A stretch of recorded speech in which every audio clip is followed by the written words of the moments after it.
In this video, we will be reviewing Unit 1 of AP Biology. Part 1. Water. Water is arguably the most important compound in biology. Why, you may ask?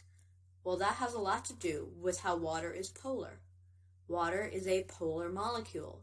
This just means that the atoms inside of the molecule do not share the electrons equally.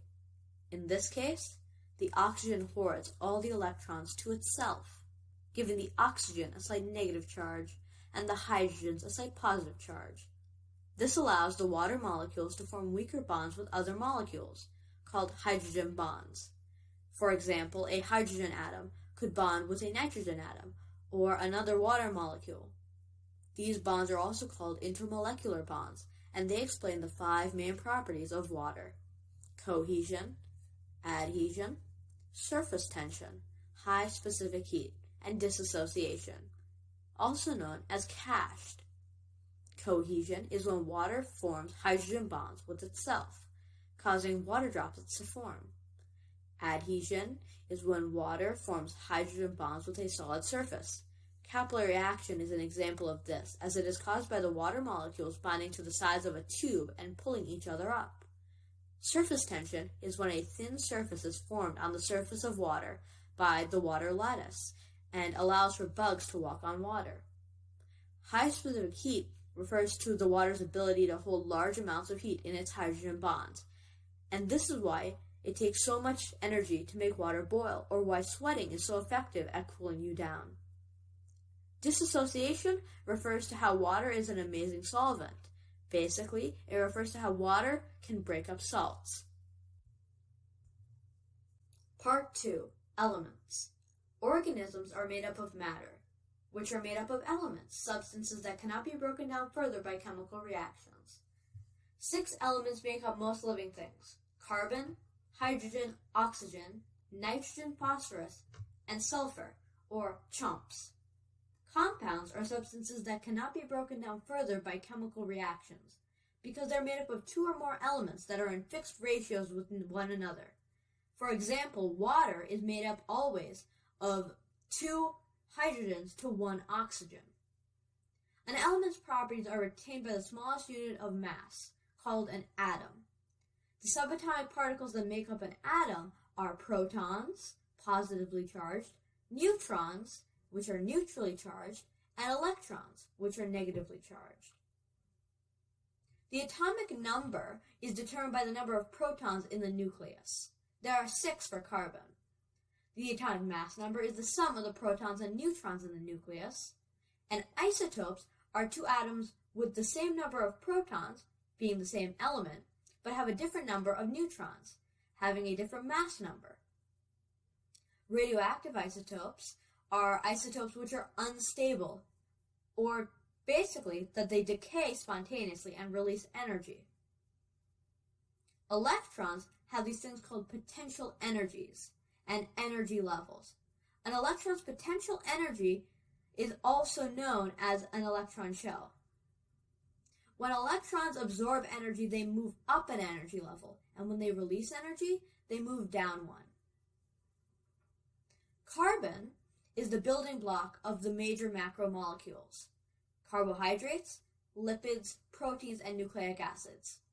It is a major component of compounds that help form cells. Why? It's because carbon has the unique ability to form 4 covalent bonds, called a tetravalence. The goal for most atoms is to become stable, to have an 8 electrons in their valence shell. Carbon must find 4 more electrons to fill its outer shell, giving it a total of 8 and satisfying the octet rule. Functional groups are accessory elements that give molecules a different structure, therefore a different function. They can be classified as hydrophobic or hydrophilic based on their charge, their polarity, and their structure.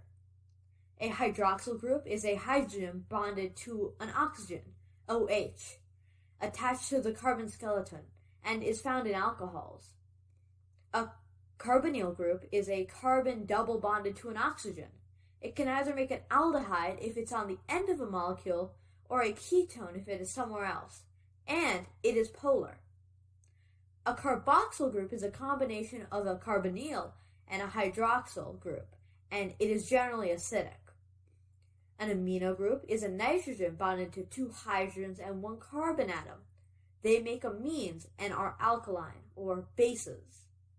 A phosphate group is a phosphate ion covalently attached to a carbon skeleton. They are usually acidic and hold large amounts of energy. A sulfhydryl group is a sulfur bonded to a hydrogen atom, and they are generally polar. Molecules. Macromolecules are large molecules composed of two or more polymers. Macro referring to large. Carbohydrates are sugars and polymers of sugars, usually ending in a suffix of -ose. There are multiple hydroxyl groups and one carbonyl group. If the carbonyl group is at an end, the sugar is called an aldehyde and known as an aldose sugar. On the other hand, if it is in the middle, the sugar is known as a ketone, or a ketose sugar.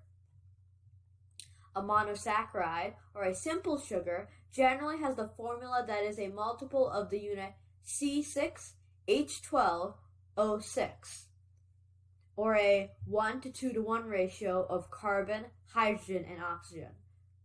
Glucose is the most common monosaccharide. Another example is fructose. Lipids are the only class of macromolecules that do not form polymers. Nonpolar molecules and hydrophobic, which means that they do not like water. Mostly hydrocarbons are important for storage and are the most energy-rich of all the macromolecules. This means that they're also important for insulation in animals as well as storage. The fats are made up of a glycerol and 3 fatty acids joined by an ester bond, forming a triglyceride, and they are usually separate from water. Glycerol is a 3-carbon alcohol hydroxyl group attached to each carbon.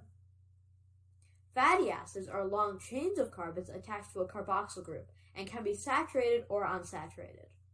Saturated fatty acids have no double bonds between carbon atoms and contain the maximum number of hydrogen atoms. They are usually found in animals and solidify at room temperature. Unsaturated fats have one or more double or triple bonds between carbon atoms and are liquid at room temperature. Phospholipids are one of the fatty acids of a triglyceride replaced by a phosphate group. 1 glycerol, 2 fatty acids, and 1 phosphate group, a major component of cell membranes called the phospholipid bilayer. The head is hydrophilic and contains a glycerol and a phosphate group, while the tails are hydrophobic and contain the 2 fatty acids. Phospholipids assemble into the bilayer found in cell membranes when added to water automatically. A steroid is a carbon skeleton made up of 4 fused rings. Cholesterol is a type of steroid. It is an important component of animal cell membranes. Proteins are made up of 20 different monomer amino acids joined together by peptide bonds. The structure of the amino acids has specified chemical and physical properties that determine their function, so a slight change in the structure at the primary stage can lead to changes in both the protein structure and function. When 2 amino acids are joined together by dehydration synthesis, it's called a dipeptide. Polymers of amino acids are polypeptides and are formed by many amino acids joining together through dehydration synthesis. The folding of one or more polypeptides forms a protein. Some amino acids are polar, others are nonpolar. In addition, some are acidic and others are basic. Nucleic acids are polymers that store, transmit, and help express hereditary information. Monomers of nucleic acids are called nucleotides. A nucleotide is made up of a 5-carbon sugar, a nitrogenous base, and a phosphate group. Genes are generally a specific unit of inheritance that program the amino acid sequences of a polypeptide. Genes are made of genetic material called DNA. DNA directs its own replication and causes the synthesis of messenger RNA, and uses messenger RNA to control protein synthesis. The sugar in DNA is deoxyribose, while in RNA, it's ribose. Also in RNA, thymine is replaced by uracil. So the base pair is adenine, uracil, cytosine, guanine. Nucleic acids have a linear sequence of nucleotides that have ended, defined by OH on the 3' end of one nucleotide and the phosphate sugar on the 5' end of the next nucleotide. During DNA and RNA synthesis, nucleotides are added to the 3' end of the growing strain, causing covalent bonds to form between adjacent nucleotides. The nitrogenous bases in nucleic acids are called cytosine, guanine, thymine, uracil, and adenine. Uracil is only found in RNA, and thymine is the only one found in DNA. Two types of nitrogenous bases are purines and pyramids. Purines are including adenine and guanine and contain a double ring structure. The pyramids include thymine, cytosine, and uracil and contain a single ring structure. Adenine pairs with thymine, or uracil, with 2 hydrogen bonds when base pairing, while guanine pairs with cytosine, with 3 hydrogen bonds when base pairing. DNA is arranged in a double helix that's made up of 2 strands of nucleotides held together by hydrogen bonds. Each strand of DNA consists of a sugar-phosphate backbone that keeps nucleotides connected with the strand. RNA tends to be single-stranded, yet also has a sugar-phosphate background. There are 3 more important types of mRNA, tRNA, and RNA. These types of RNA deal with specific types of duties. mRNA deals with messenger RNA. Basically, that deals with transcription, which is part of protein synthesis. Transfer RNA deals with tRNA, which deals with translation. And rRNA is ribosomal RNA, which deals with the ribosomes, which make proteins. Thank you for watching this video on the first unit of AP Biology. In the next video, we will be reviewing the second unit of AP Biology.